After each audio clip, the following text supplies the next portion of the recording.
पंतप्रधानांच्या आवाहनानंतर सांस्कृतिक कार्य विभागानं आता प्रतिसाद दिलेला आहे। सांस्कृतिक कार्य मंत्री सचिव ई वाहनांचा वापर करणार असल्याची माहिती आहे। सांस्कृतिक कार्य विभागाच्या बैठका सुद्धा आता ऑनलाईन घेतल्या जातील। महत्त्वाची बातमी, काल या ठिकाणी मोदींनी आवाहन केल्यानंतर सांस्कृतिक कार्य मंत्री आशिष शेलार यांनी ही घोषणा केलेली आहे। सांस्कृतिक विभाग आता कान्स फेस्टिवलला जाणार नाहीये असंही शेलार म्हणाले।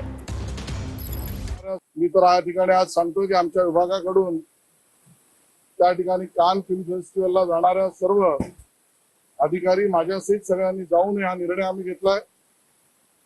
बरोबरीने आमचे सचिव किरण कुलकर्णी यांच्याशी सकाळी मी चर्चा केली आहे। आमचे अधिकारी ज्या वाहनांचा वापर करतात त्यामध्ये ईव्ही वाहन असतील तर त्याचाच वापर करावा आणि आजपासून पुढे, कारण आज लागलेल्या बैठका आमच्या आहेत, उद्यापासून बहुतांश बैठका या सुद्धा ऑनलाईन किंवा व्हर्च्युअल या पद्धतीने करण्याचा आम्ही निर्णय केलाय।